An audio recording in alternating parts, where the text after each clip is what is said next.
Irmãos, eu fiz uma linha do tempo aqui para você poder se situar do cumprimento das profecias do tempo do fim até maio, até agora, maio de 2018. É claro que eu comecei da volta de Israel para a sua terra e a formação do Estado de Israel. Essa é uma das profecias mais importantes, é o sinal um dos mais importantes sinais da proximidade da volta de Jesus.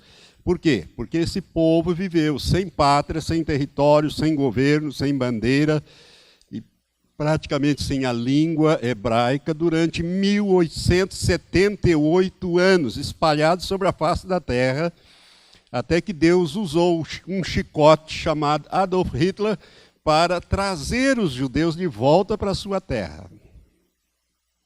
Adolf Hitler, num certo sentido, foi um chicote na mão de Deus para fazer eles voltarem, porque eles estavam muito bem enfronhados na sociedade europeia, muito ricos, muito cheios de influências pelos seus cientistas, e Hitler veio e acabou com isso, e eles viram que o único lugar seguro para eles era voltar para Israel. Foi difícil, isso aí não foi fácil, as coisas foram complicadas. Se você quer ver um pouco dessa história, você leia o livro de Leon Uris, Êxodos, ou assista o filme com Paul Newman, Êxodos. É um filme comprido, 3 horas e meia, mas vale a pena. É histórico, tem um pano de fundo, tem uma história, um romance, mas tem um pano de fundo histórico, que é a recriação do moderno Estado de Israel. A formação do Estado de Israel em 14 de maio de 1948. Você sabe que em novembro, 29 de novembro de 47, a ONU se reuniu e, sob a presidência do brasileiro Oswaldo Aranha, foram criados 2 estados na antiga, ali naquela região que era chamada de Palestina. Esse nome palestino não existe na história, foram os romanos que criaram. Não existe palestino antes dos romanos. Era terra de Canaã. Terra de Canaã. E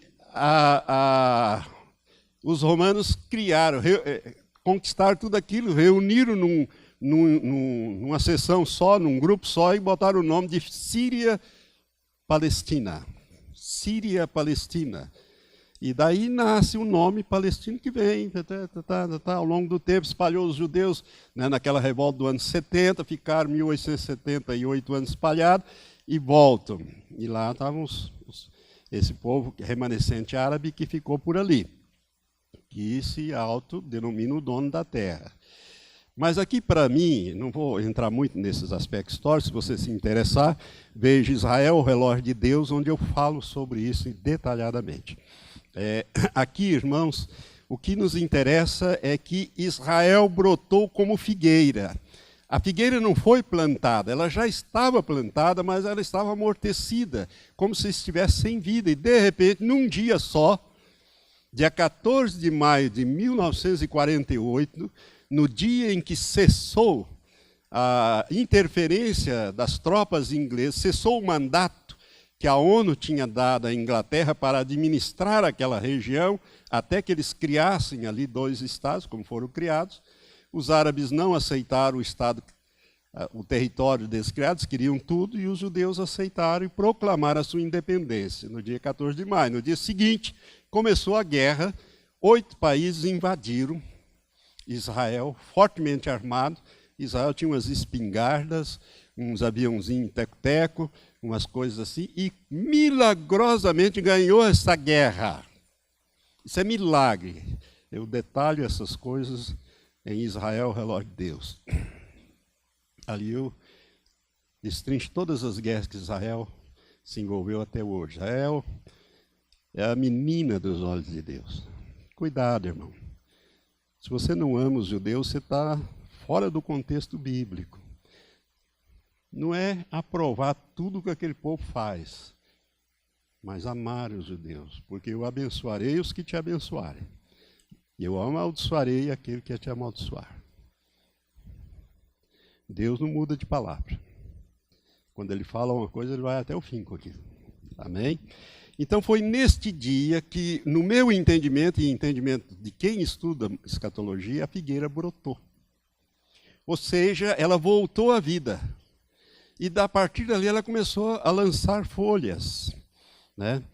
E essas folhas foram as sucessivas guerras que Israel se envolveu a partir dali, né? Ele foi lançando folhas, foi conquistando territórios, expandindo, né? Israel, nesse período, cria suas armas nucleares, que ele diz que não tem. Aliás, ele não diz que não tem e diz também que não. Ele não confirma e nem desmente que tem armas nucleares, mas tem, e armas boas. Tem mais de 200 ogivas nucleares, quase 300 ogivas armadas não, guardadas. E vem nessas sucessivas guerras desde 48, começando com a Guerra da Independência, e ele vem ganhando territórios. Em 1967, houve a Guerra dos 6 Dias, quando Israel, então, conquistou a outra parte da cidade de Jerusalém, a parte velha, que está em poder da Jordânia. E em 1980, através de uma lei votada pelo Knesset, que é o parlamento israelense, foi incorporada a cidade de Jerusalém, foi reunificada nas mãos dos judeus e proclamada como a capital eterna de Israel, e o atual primeiro-ministro acabou de declarar isso na inauguração da embaixada americana, que Jerusalém é indivisível e é a capital eterna do Estado de Israel. De todos os territórios conquistados em guerras até hoje, Israel só incorporou 2. A parte velha da cidade de Jerusalém e as colinas de Golã. As colinas de Golã, porque elas são estratégicas. Lá estão as nascentes do Rio Jordão, que abastece o mar da Galileia, que é a água potável que Israel tem. Então ele tinha medo que a Síria desviasse as nascentes do Jordão para o território da Síria e fizesse secar Israel. Israel ia ter que ir uma guerra com a Síria para fazer a coisa voltar. Então, nessa tomada das colinas de Golã, nessa lei, eles incorporaram esses 2 territórios. Colinas de Golã, parte velha da cidade de Jerusalém. Isso em 67. Tá. Eu coloquei aqui a guerra de 1973, que foi no dia mais sagrado para os judeus, a guerra do Yom Kippur. Por quê? Porque essa foi a guerra em que Israel quase perdeu. Quase que Israel foi aniquilado nessa guerra. Era o dia mais sagrado, 2/3 das tropas estavam em casa, dispensada, comemorando, só 1/3 aquartelada, quando o Egito atacou do norte a Síria do sul. E eles avançaram e começaram a desconfiar, tanto a turma de cima como a de baixo. Tem alguma coisa errada aqui, porque nunca foi fácil avançar no território dos judeus, em guerra nenhuma. E agora está sendo como faca na manteiga. Eles pararam para reavaliar durante 2 dias. Foi o tempo necessário para Israel se reagrupar, reagir e expulsar todos eles, e ainda pegar lá alguns territórios e ganhar essa guerra. Mas essa foi a guerra que mais custou vidas a Israel. Mais soldados morreram nessa guerra. Por que essa guerra foi quase de aniquilamento? Porque a primeira-ministra, Golda Meir, isso são documentos secretos que foram liberados depois de 30 anos, hoje são de domínio público. Ela mandou armar as bombas nucleares de Israel para jogar sobre os seus inimigos, com os mísseis. É a chamada Operação Sansão. Morra eu e os filisteus. Já que eu vou morrer, eu vou levar os filisteus comigo. E esse é o nome da operação, chamada Operação Sansão. E esteve a ponto de se apertar o botão e estourar uma guerra nuclear. Mas Deus virou a coisa e eles ganharam. É coisa fora. Eu falo dessa guerra detalhadamente quando eu falo sobre Israel, o relógio de Deus. E 14 de maio, faz o quê? 8 dias hoje, Israel completou 70 anos. E aí eu pus uma pergunta: última geração? Para mim é a última geração. essa geração que começou em 1948. Como eu sou de 43, eu sou da última geração. Estou na década dessa geração. Tá? Para mim, eu sou a última geração. Jesus disse que quando a figueira brotasse, não passaria aquela geração. Que geração? Não aquela que estava ouvindo, mas aquela que a figueira brotasse. Não passaria sem que tudo se cumpra. E ele deu uma garantia. Pode passar os céus, pode passar a terra, mas minhas palavras jamais passarão. O que isso te diz?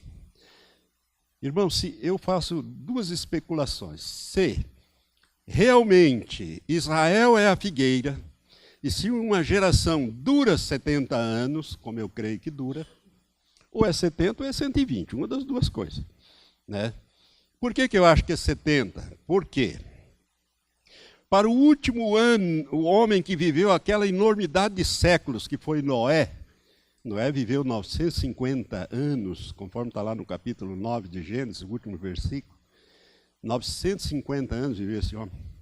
Ele foi o último. Para ele, Deus disse assim, ó, o homem está vivendo demais, está pecando demais, o meu espírito já está cansado desse homem, desse jeito, eu vou reduzir para 120 os dias do homem. E a partir dali, Noé foi o último que viveu 950 anos. Os outros foram, os filhos dele já veio para 700, 800, 500, vai descendo ali. Né? Abraão, 175, o pai de Abraão, Terá, viveu 200, e vai descendo o Isaac, 180, o Jacó já só 146, e vai descendo, descendo. O último que viveu 120 anos foi Moisés, na Bíblia. 120 anos, na Bíblia. Foi Moisés.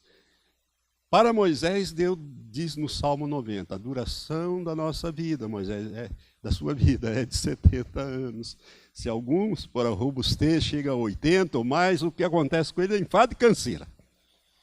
Irmãos, eu digo para você, enfado eu não tenho não, porque pastor não se enfada, tem tanta coisa para fazer e para ajudar, que não dá enfado, mas canseira dá. Eu estou bem cansado, já estou cansado, tá? Eu já tenho 74, quase 75. Então estou nessa turma do enfado e canseira aí. Não, pela minha robustez não. Mas o Moisés, a quem Deus disse que ia acabar, ele viveu só 120 anos, mas ele tinha plena saúde e robustez. A Bíblia diz que nunca ele perdeu o vigor físico, que privilégio. Nunca teve problema de vista, eu tenho desde rapaz, que não enxerga bem, ele nunca teve problema de vista.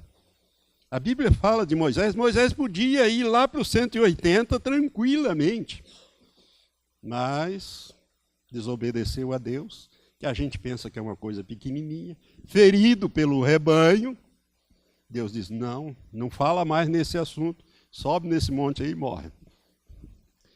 Você já pensou Deus dizer isso para você? Hein, pastor Paulo? Sobe no monte ali e morre. Não ficou doente, Moisés morreu porque Deus matou, não tem outra explicação. Né? Sobe e morre. Meu irmão. Eu penso, então, que nós somos a última geração. Quando é que completou? Há 8 dias atrás completou 70 anos. Então, o Senhor disse, não passa essa geração. Irmão, o arrebatamento da igreja, a volta de Jesus, é para já. Olha bem que plano você está fazendo, viu? Tem gente aí que tem planos para evangelizar, não sei aonde, nos próximos 1000 anos. Essa gente não estão por fora das profecias. Nós temos que trabalhar enquanto é dia, não pode parar isso. Mas nós temos que ter também uma visão profética. Aquela anterior era uma visão dos acontecimentos já sucedidos. Aqui, irmãos, eu estou passando uma linha de tempo que eu projetei, isso é coisa da minha cabeça, do meu conhecimento, você pode concordar ou não, a linha do tempo dos próximos eventos proféticos. O que vai acontecer proximamente? A primeira delas que eu coloquei aqui é a Terceira Guerra Mundial. É a guerra de Gog e Magog, que nada mais é do que a Terceira Guerra Mundial, quando então a Rússia, com aquela confederação de nações, vai vir. Veja lá o estudo que está no meu site, Gog e Magog, você vai entender. E ali eu dou detalhadamente a migração desses povos que hoje formam esses países modernos e que estão descritos em Ezequiel capítulos 38 e 39. Tá? São 2h30, mais ou menos. Faço questão que você veja, porque senão você não vai entender bem essa Terceira Guerra Mundial, que é a guerra de Gog e Magog. O palco está montado na Síria. Lá está a Rússia, com todo o seu poderio, lá está o Irã, lá está... Gente, tem 21 países ou 27 países que têm tropas lá, nesse palco montado ali. E cada dia aperta mais, cada dia o nó fica mais apertado.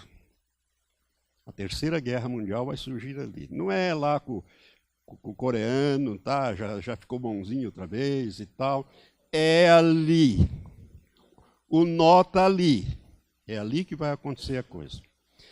Irmãos, Deus tem mostrado que Israel será quase aniquilado e só não será como nação aniquilada por causa da intervenção divina. Por quê?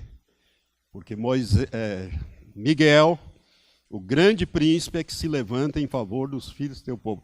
Nós estamos vivendo aqui, esses dias de hoje, é o capítulo 12 de Daniel. Naquele tempo se levantará Miguel. É nesse tempo, naquele tempo lá, é o tempo de hoje aqui.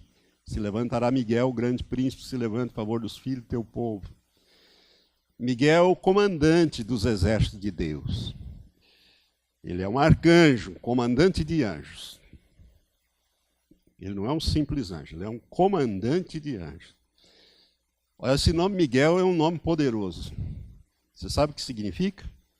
Billy Graham diz que Miguel, literalmente, no hebraico, significa aquele que é como Deus é.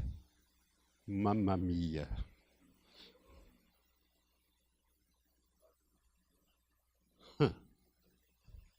Ele é um dos primeiros príncipes. Billy Graham, no seu livro, Agentes Secretos de Deus, que ele fala dos anjos, ele fala que o nome Miguel, a origem bíblica, significado é aquele que é como Deus é. Ou seja, é o anjo da presença de Jeová. Eu tenho um estudo sobre anjos e eu destrincho esse negócio mais ou menos para você entender, mas eu não vou falar disso agora não. Se não houvesse essa intervenção divina, Israel seria aniquilado nessa guerra agora. Mas os homens vão começar essa guerra, mas Deus vai acabar com ela liberando o sexto selo. No meu modo de ver, é o segundo evento profético na linha do tempo, liberação do sexto selo. Irmão, o sexto selo é o juízo mais pesado de todos os juízos da Bíblia. Só que ninguém percebe isso. Ninguém percebe isso. Nós ficamos pensando lá no outro, mas é este juízo que vai provocar um cataclismo global em todo o planeta, com a mudança dos polos, e vai acabar com essa Terceira Guerra Mundial. Nós vamos analisar os textos logo em seguida. Eu só estou enumerando aqui para depois nós voltarmos no texto.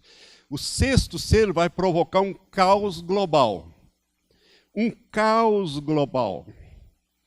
2/3 da população da Terra morrem nos deslocamentos dos polos, dos oceanos, dos terremotos, nos maremotos, nas tsunamis, e eu grifei, além dos oceanos, eu grifei polos e oceanos, eu grifei pestes. Pestes, porque os corpos vão ficar insepultos na face da terra. Não é só o mau cheiro, serão as pestes. É o cavalo amarelo. Pestes. 2/3 da população da Terra. Você que sabe, acompanha os números por aí, você sabe que nós hoje somos 7 bilhões e 600 milhões. Vamos deixar por 7,5, para fazer a conta mais fácil. Divide por 3, multiplica por 2. Quanto que dá? 5 bilhões de pessoas vão morrer no juízo do sexto selo. Sexto selo. Não estou descontando nada. Eu estou descontando só aqueles que vão fazer assim: 1.000 cairão ao teu lado, 10.000 à tua direita, mas tu não serás atingido. Somente com os teus olhos olharás e verás a recompensa do ímpio. Porquanto fizeste do Senhor o teu refúgio e do Altíssimo a tua habitação, nenhum mal te sucederá, nem praga alguma chegará à tua tenda. Aleluia. Por quê? Porque aos seus anjos dará ordem a teu respeito para que te guardem. Eles te sustentarão na mão, para que você não tropece e caia.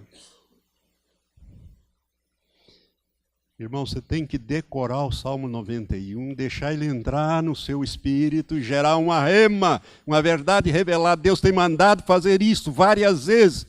E os pastores não estão nem aí para dizer isso para o povo.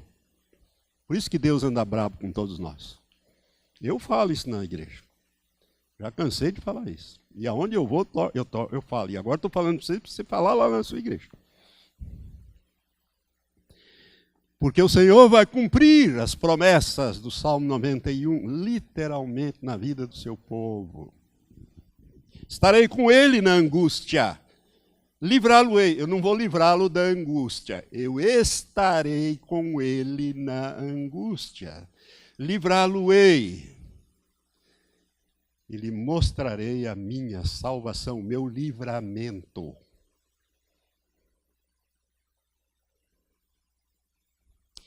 Caos global. Vamos lá. Tem mais aqui na linha do tempo profético dos eventos. Quarto, surgimento do anticristo no cenário mundial como o salvador do mundo. Irmãos, preste atenção. O anticristo está pronto, preparado, vai ser revelado, logo, logo, está na terra. Agora preste atenção. O anticristo não vai fazer nenhum acordo com os Estados Unidos, com a Rússia, com a China, com ninguém, com a ONU, com ninguém, porque ele vai receber o seu poder, o seu trono e a sua autoridade do próprio Satanás que manda em toda essa terra, que é o príncipe desse mundo. Então tem que acabar essas potências bélicas, militares, econômicas, isso tudo vai entrar num caos, sexto selo, e as nações vão ficar praticamente sem governo, sem rumo, e vão receber o Cristo de Satanás como se fosse o salvador, não da pátria, mas do mundo. E ele vem com a tecnologia, com a sabedoria, aí entre os extraterrestres, entre os UFO, entra toda essa parafernália do diabo aí que vai entrar aqui assolando. Vai ser uma maravilha as coisas que ele vai trazer, soluções. Ele tem a sabedoria de Satanás. Deus criou Satanás como Lúcifer, o mais inteligente de todos. Perfeito em sabedoria, conhecimento, beleza. É só ler Ezequiel 28 e Isaías 14, a partir do verso 12. Então, o anticristo vai receber, o capítulo 13 de Apocalipse diz que ele vai receber o seu poder, o seu trono e grande autoridade do dragão. Então, não tem negociação com ninguém. É por isso que o mundo tem que passar por este caos, para que o capítulo 7 de Ezequiel aconteça. O que vem? Esse grande animal terrível, espantoso, que diferente de todos os outros, sobe dali, das águas do grande mar, que é o mar Mediterrâneo, é dali, é da Europa que ele vem. E ele vem, águas são povos, nações e línguas agitados. A água está agitada, está todo mundo convulsionado, conforme Apocalipse 17, verso 8, se eu não me engano, que o anjo diz, ó, você está vendo a prostituta montada? Eu vou dizer o que significa essas águas aí. São povos, multidões, nações e língua. Apocalipse 17. Acho que verso 8. Então, dessa convulsão mundial, você já pensou 5 bilhões de mortos? 2/3. Irmãos, o Brasil tem mais de 210 milhões de brasileiros. 140 milhões vão de embrulho. Vão sobrar 70.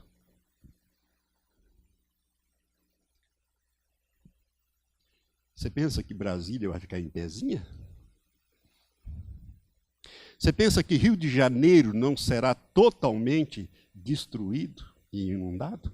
Bahia, esses lugares onde Deus é afrontado, confrontado e afrontado. Deus disse, olha, eu vou acabar com essa raça. Mas o Deus não é um Deus tão misericordioso, tão bondoso? É. Ele já cansou de dar oportunidades. A Bíblia diz que Deus fez tudo para um fim. Ele criou até o ímpio para o dia do mal. Está lá no livro de Provérbios. Provérbios, ele criou o ímpio para o dia do mal.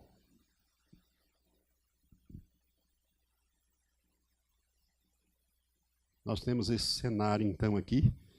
O anticristo, o caos geral, ele vai assumir com a sabedoria de Satanás e vai fazer uma nova redistribuição e vai governar isso aqui, né? Ele vai assumir e vai ser um sucesso o governo dele. Só que ele vai ter 2 pedras no sapato dele e do falso profeta, que são as 2 testemunhas, que vão estar agindo nesse período. Ele vai fazer o tratado de paz e proteção a Israel por 17 anos. Por que esse tratado de paz? Por 7 anos, desculpa. Por quê? Porque Israel quase foi aniquilado nessa terceira guerra. Só não foi por milagre de Deus. Vão morrer milhões de judeus ali em Jerusalém.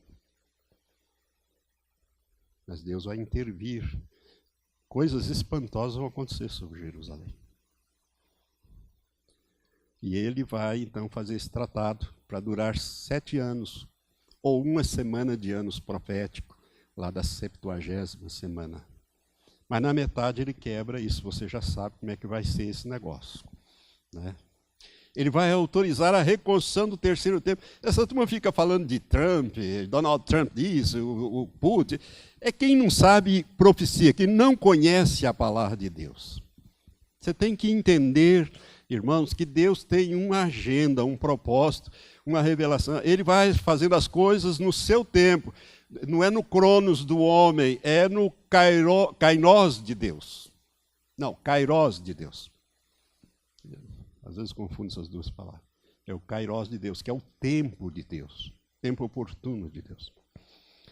Ele vai autorizar, quando ele fizer esse tratado de paz, com os líderes que sobraram e o povo de Israel, autoriza a reconstrução do terceiro templo, que ele vai profanar, conforme Daniel 9:27 e 2 Tessalonicenses capítulo 2, ele vai profanar, né?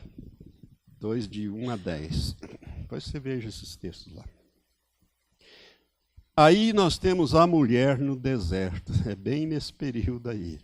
Então é aí que vai começar os 7 anos. Tá? Ô pastor, mas espera aí, então o 6º selo nós vamos estar aqui. Vamos estar aqui. E o nosso pastor aqui da ponta ficou sério. Nós já vamos estar fora, né, pastor? Lembra que eu falei? Porque nós vamos estar aqui. Irmãos, a igreja só é tirada na 7ª trombeta, que é a última. Nós temos que passar pelos juízos dos selos e das trombetas. Por isso Deus diz, eu vou estar com vocês, eu vou guardá-los, eu vou protegê-los, eu vou usar os meus anjos, eu vou ajudá-los. Você vai ver o sobrenatural de Deus de uma maneira espantosa como você nunca viu. A menos que você seja chamado logo à presença de Deus, né? Porque esses crentes fraquinhos, que medo. Deus vai recolher toda essa turma, senão se perde no meio do caminho. Não aguenta. Crente não aguenta nem umas tentaçõezinhas do diabo, umas provaçõezinhas. Não vou ser mais. Deus vai usar de misericórdia e recolher esse povo. Vai morrer muito crente nesses juízos, não por causa do juízo em si, mas pela misericórdia de Deus. Um pouco antes e durante, e um pouco depois. Já está recolhendo um monte de gente já.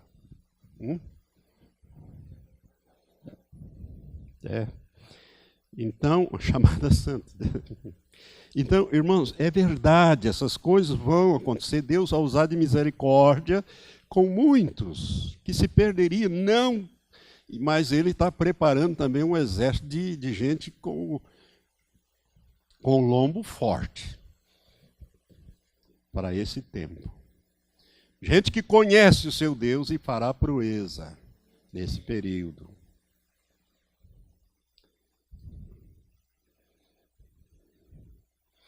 A mulher no deserto, 3 anos e meio, a igreja, os chamados a bodas. Apocalipse 6, 13 e 17. Irmãos, eu vou falar sobre esse assunto no último estudo. No último estudo eu vou falar desse assunto aqui da mulher no deserto. Você vai ver que é um estudo novo, uma visão nova sobre o arrebatamento da igreja. Tá? Mas se você ler ali os versos 6, você vai ver que a mulher, depois do nascimento do filho varão, ela foge para o deserto, onde ela tem lugar preparado por Deus, onde ela é sustentada 3 anos e meio fora da vista da serpente. A serpente, que é Satanás, que vem para a terra com seus exércitos. Irmãos, esse cosmo aqui vai pegar fogo, literalmente, vai ter uma guerra nos céus. Não é só o sistema solar, para mim é todo o universo contaminado pelo diabo. Tudo que o pecado contaminou com a queda de Lúcifer vai ser destruído ou restaurado. Uma das duas coisas.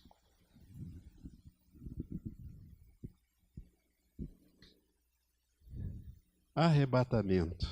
Pastor, graças a Deus chegou aqui. Arrebatamento da igreja. Corpo de Cristo. Olha aqui para mim. Olha aqui. Corpo de Cristo. É o corpo que vai ser arrebatado. Corpo de Cristo. Será o próximo evento profético escatológico que suceder dentro da linha do tempo dos próximos eventos proféticos, e será um estudo à parte com o título Uma visão diferente do arrebatamento da igreja. Uma visão diferente do arrebatamento da igreja. É o próximo estudo que eu vou dar, tá? Hoje ainda, se Deus quiser. Então, eu não coloquei o arrebatamento em nenhum ponto daquela linha do tempo, daqueles 7 eventos que eu enumerei, porque eu não sei onde colocar, se é primeiro, se é no meio, se é no aparecimento do anticristo, eu não sei aonde vai dar esse arrebatamento, mas vai ter. É um dos próximos eventos, o arrebatamento da igreja, corpo de Cristo.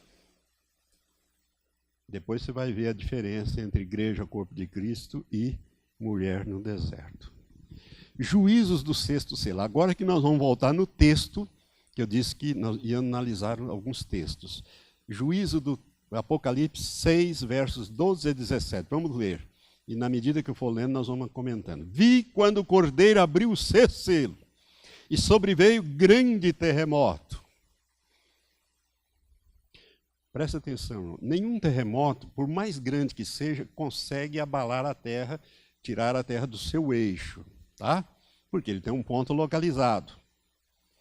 O sol se tornou negro como um saco de clina, a lua toda como sangue. Está vendo aqui a linguagem? Eu estou destacando em vermelho para lembrar do escurecimento do sol lá. 13. As estrelas do céu caíram pela terra. Isso aqui é dessas consequências cósmicas, pedaços de rocha, meteoritos vão cair sobre a terra. Tá? Que são chamadas assim estrelas, que elas incendeiam quando estão vindo, entram na atmosfera.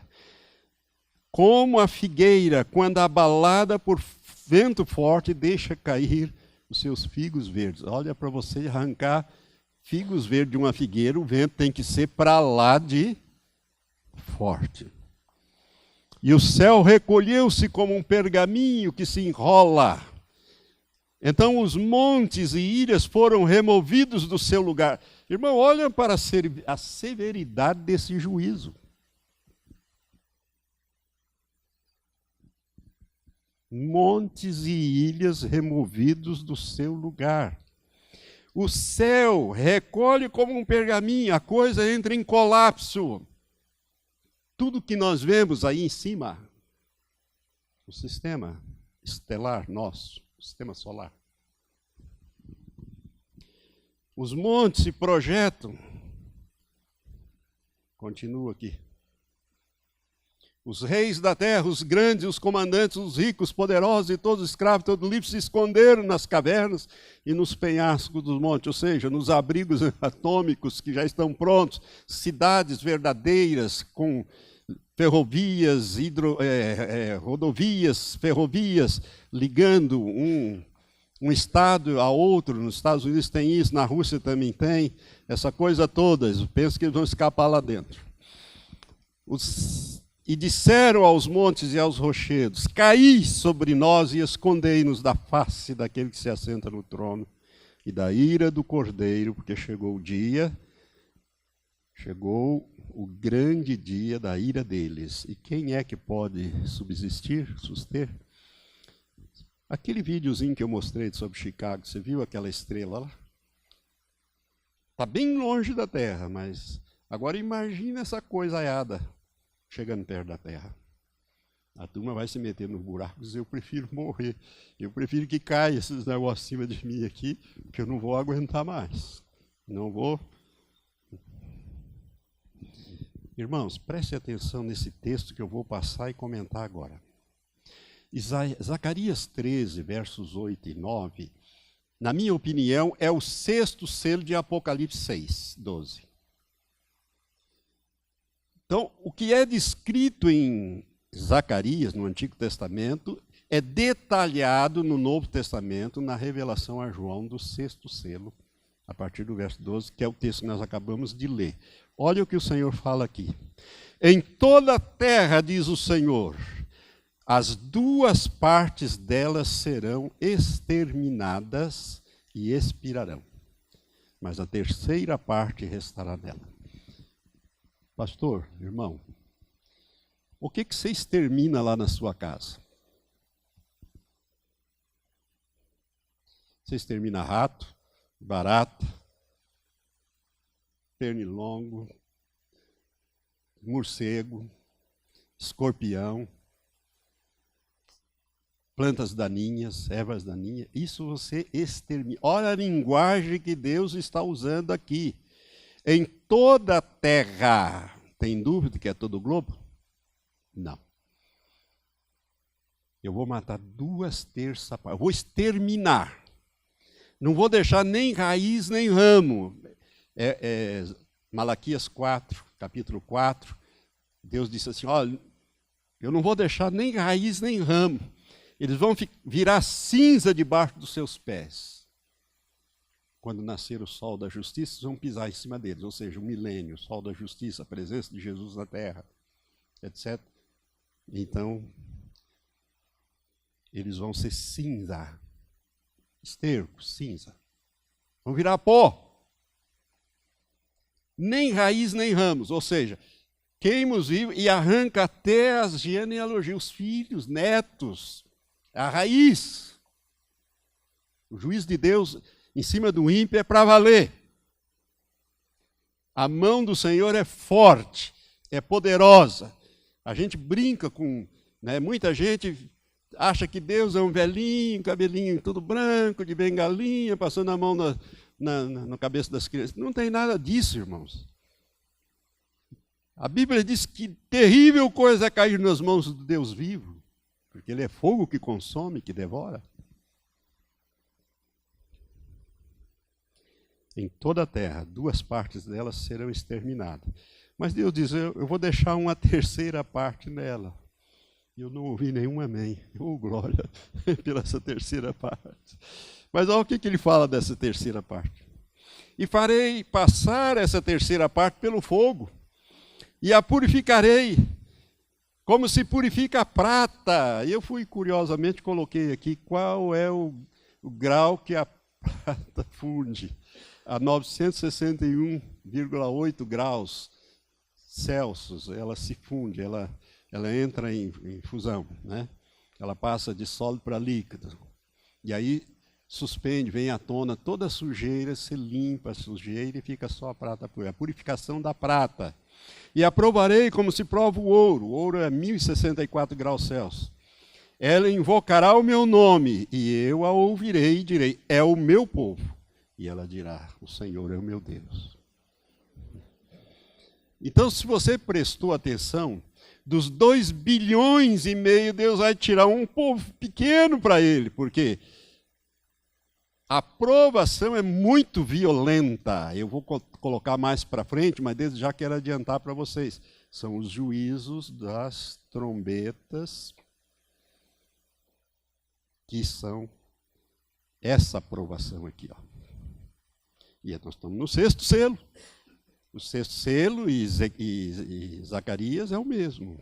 Zacarias é o texto do Velho, o 6º selo os detalhamentos. Depois vem a primeira trombeta, a segunda trombeta, a terceira, a quarta. Isso aqui é a purificação, como se purifica a prata e o ouro. Para ele tirar dali um povo. Depois vou dizer por que ele vai tirar esse povo. Deus é o nosso refúgio. Olha o Salmo 46, que está ligado. O Salmo 46 também.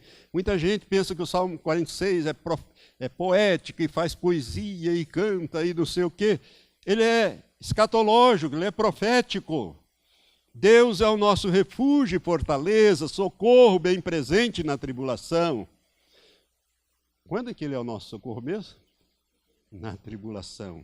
Portanto, não temeremos, ainda que a terra se mude ou se transtorne, a terra vai mudar.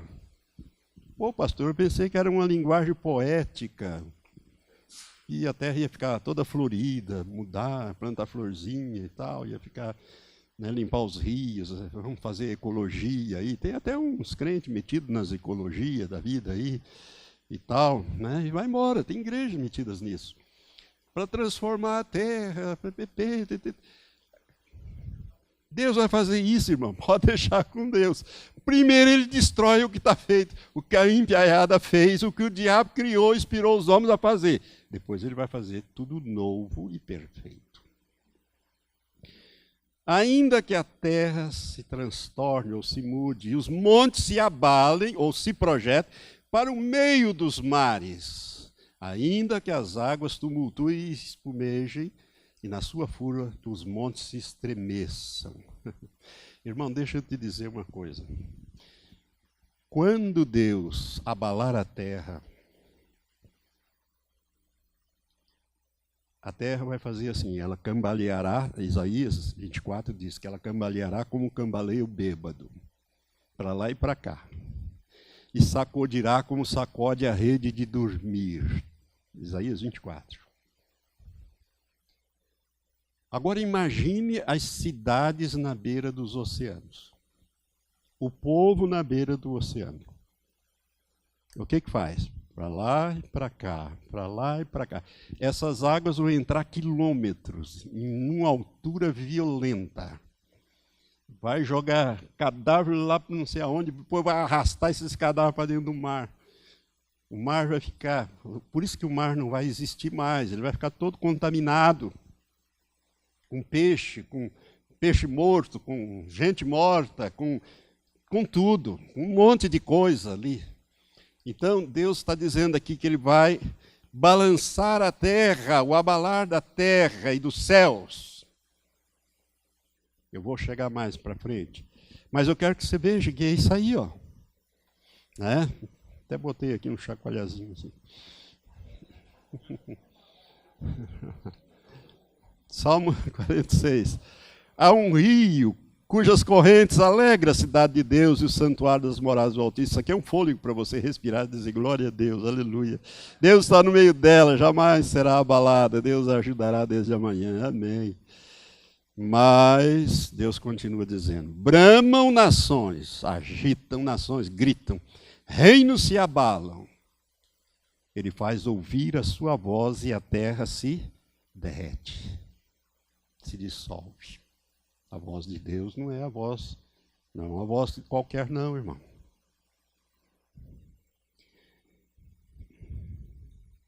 O Senhor dos Exércitos está conosco, Deus de Jacó é o nosso refúgio. Respira aí, irmãos.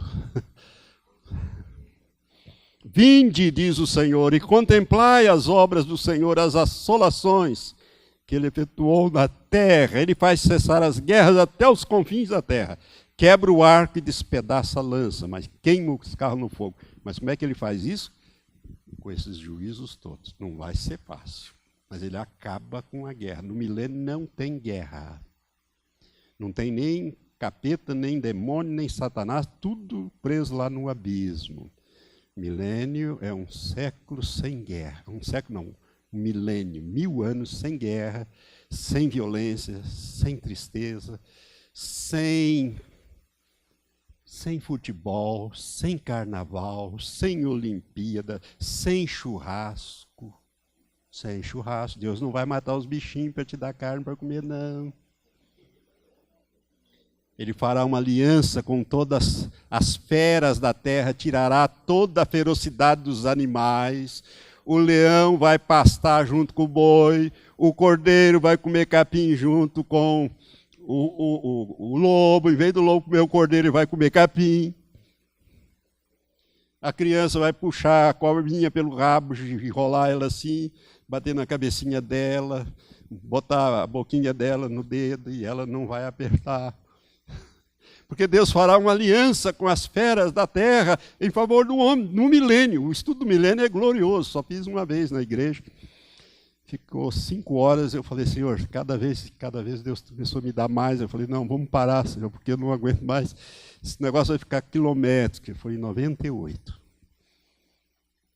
Irmãos, isso aqui, ó, ele faz cessar as guerras até o confim da terra. O que ele faz? Ele quebra o arco, ele despedaça a lança, ele queima os carros no fogo, ele acaba com essa corrida armamentista do homem na face da terra, acaba com isso.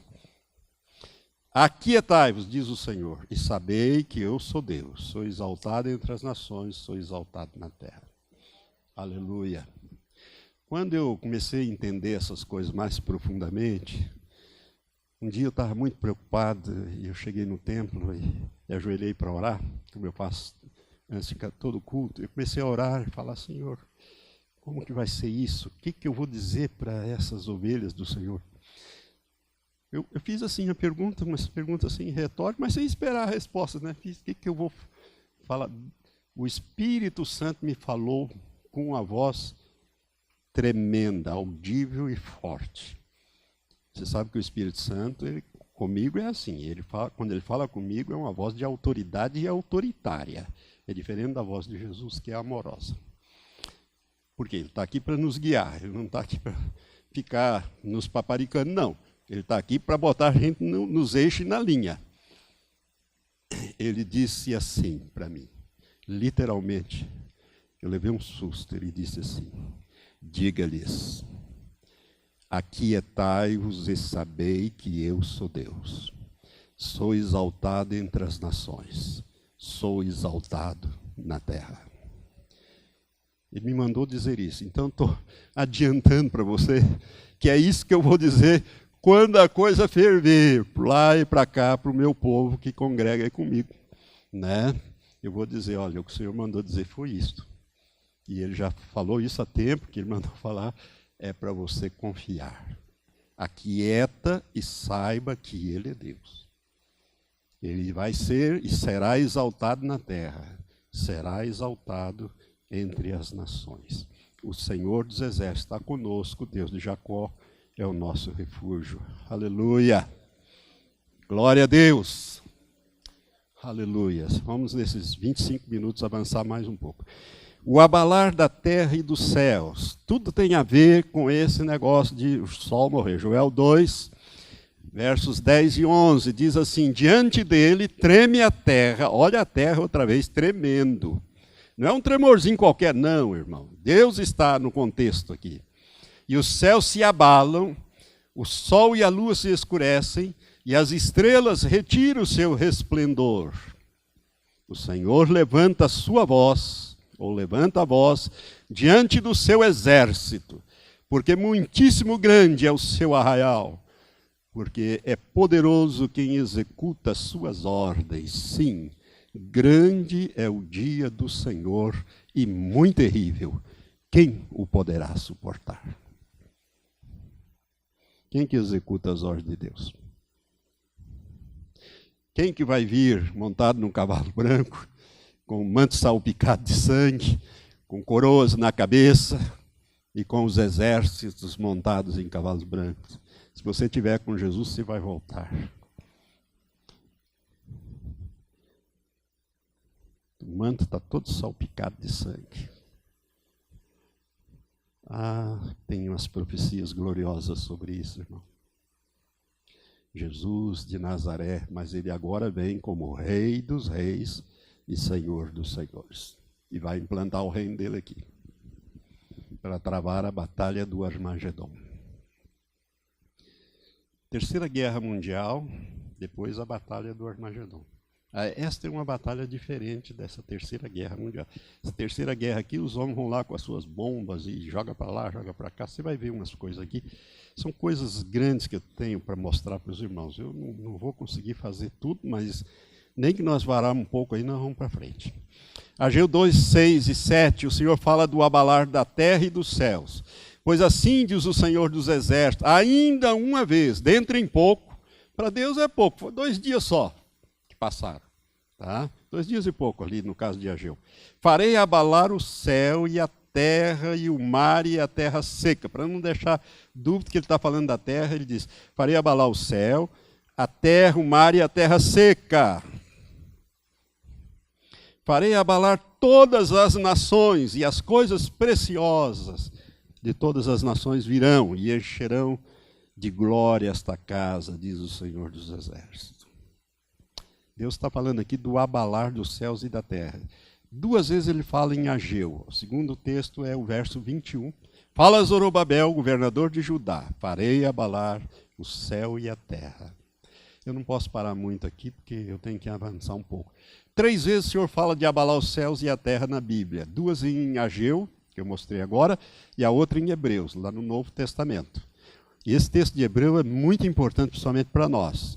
Hebreus 12, 25 e 26, o Senhor diz assim, tende cuidado, não recuseis ao que fala, pois se não escaparam aqueles que recusaram ouvir quem? Divinamente os advertia sobre a terra, muito menos nós, os que nos desviamos daquele que do céu nos adverte. O que esse texto está dizendo?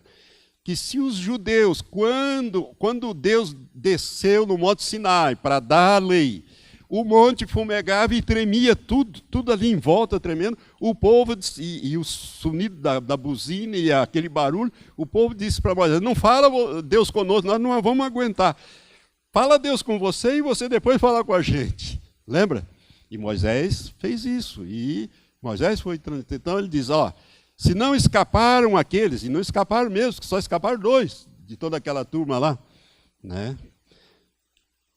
Que aqueles que recusaram a ouvir divinamente, quem os divinamente advertia sobre a terra, muito menos nós, os que desviarmos daqueles que do céu nos adverte. Aquele cuja voz abalou então a terra, agora, porém, ele promete dizendo, ainda uma vez por todas farei abalar, não só a terra, mas também o céu. E continua. Vamos lá. Ainda uma vez por todas significa a remoção dessas coisas abaláveis ou abaladas, como tinham sido feitas, ou como foram criadas, diz outra versão, para que permaneçam as coisas inabaláveis. Agora olha para esse verso final, 28 aqui. Por isso, recebendo nós um reino inabalável, retenhamos a graça, pela qual sirvamos a Deus de modo agradável, com reverência e santo temor. Tem muito crente que não tem o menor reverência por Deus, nem pelo seu nome, e muito menos temor. Esses são abaláveis, Deus vai arrancar eles para fora logo uma vez. Irmãos, tudo que é abalável vai ser destruído. Por isso que eu disse que esse juízo é mais do que o sistema estelar. Por que anda dando trombada uma estrela na outra, causando essa coisaiada toda? Isso tudo é influência do pecado. Deus, quando cria, ele cria perfeito. Mas quando Lúcifer pecou, ele introduziu no universo, né, que nós chamamos assim, o pecado. Isso aí contaminou. Tanto que contaminou a terra, que a terra ficou sem forma e vazia. Deus não criou a terra sem forma e vazia. Tudo que ele faz é perfeito. Aí Deus vai recriar a terra para ser o lar do homem. No princípio criou Deus os céus e a terra, diz o primeiro verso. Mas o segundo diz, a terra, porém, era sem forma e vazia, o Espírito de Deus parava sobre as faces das águas. A terra, porém, era sem forma. Essa palavrinha era, no hebraico, pode ser traduzido por tornou-se. Quando nós traduzimos por tornou-se, aí começa a ficar claro para nós. No princípio criou Deus os céus e a terra. A terra, porém, tornou-se, não era, tornou-se sem forma e vazia de vida. O que aconteceu que a terra tornou-se disforme? Deus não criou uma terra toda desengonçada. Ele criou a terra perfeita. Mas o pecado, a terra, segundo alguns teólogos, fazia parte do reino de Satanás, do reino de Lúcifer. Deus, quando estabeleceu Lúcifer, ele disse, te dei governo, te dei reino, te dei poder, e te estabeleci. Isso significa, te dei governo. Ezequiel 28. Por isso que o diabo está lá no Éden, todo belo e formoso, e Deus não repreende ele. O que ele está fazendo ali? Que a terra fazia parte do governo dele. Deus restaurou a terra para ser morada do homem. Então Deus vai recriar a terra e ele começa lá com a luz. Ele não vai criar o sol é terceiro ou quarto dia, se não me engano, é terceiro, né? Que ele vai criar o sol, mas primeiro ele cria a luz. Uma luz diferente do sol. Haja luz, e houve luz. Viu Deus que a luz era boa. E fez separação entre dia e noite. E assim vai criar. Nós temos que estudar a palavra com mais profundidade, irmãos. Aprender essas coisas com mais seriedade e profundidade para entender o Deus a quem servimos. O nosso Criador, o nosso Pai. Entender as suas obras. Porque os céus manifestam a glória de Deus e o firmamento anuncia as obras da sua mão. Você só vai conhecer a Deus pelas Escrituras. Se você é relaxado, fica lendo lá só o Salmo, aquilo que você gosta, como diz o Silas Malafaia, um dia eu vou fazer uma caixinha só de desgraça. Nos versículos que só fala de desgraça, porque a turma só gosta daquele que tirar a bênção. Vamos ver o que o Senhor vai falar comigo. Eu sou o teu Deus, não te tema, porque eu estou contigo. Oh, graças a Deus, Deus falou assim hoje. Não é assim não, irmão. Não é assim não. E aí um dia eu vi ele pregando, ele disse, um dia eu vou fazer umas caixinhas com só versículo de desgraça, quero ver se o povo compra. Compra nada. Eu só quero as caixinhas da bênção, dos versículos da bênção. Ô pastor, o senhor está bravo hoje. Não estou não. Verso 28. Por isso, recebendo um reino inabalável, retenhamos a graça pela qual sirvamos a Deus de modo agradável, com reverência e santo temor, porque o nosso Deus é fogo consumidor. Cuidado nas suas orações, irmãos. Trate Deus com respeito, Jesus com respeito. Chame-o de Senhor. Uma vez Jesus disse, vós me chamais de Senhor e Mestre, e dizei bem porque eu sou. Pedro era bem mais velho do que ele. Ah, Jesus, você podia quebrar o meu galho? Não é você, não. Eu vejo muito desrespeito. Uma vez perguntei para um pastor que conhece grego profundamente.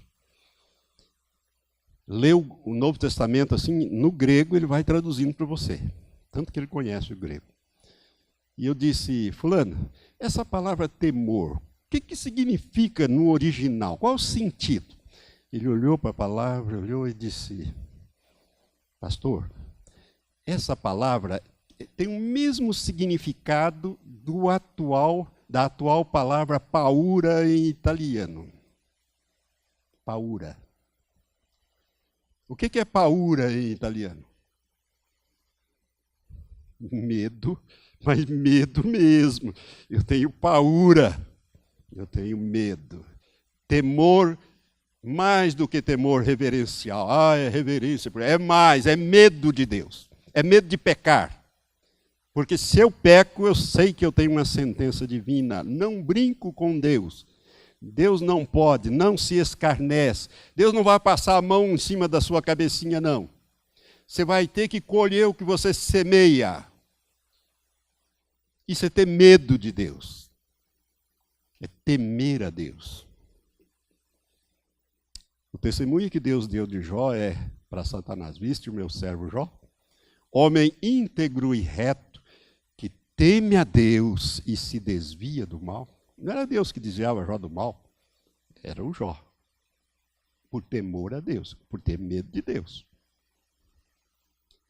Quando você teme a Deus, você teme a palavra dele. E Deus diz assim, eu honro os que me honram, mas os que me desprezam serão desprezados. Está lá naquele episódio, quando aquele profeta vai repreender Eli por causa dos filhos dele. Deus, o profeta, que não tem nem nome na Bíblia, diz isso para Eli. Deus manda ele dizer isso para Eli. Eu honro os que me honram, mas os que me desprezam serão desprezados. Você só honra a Deus se você temê-lo e reverenciá-lo e honrar a sua palavra. Senão você não honra a Deus.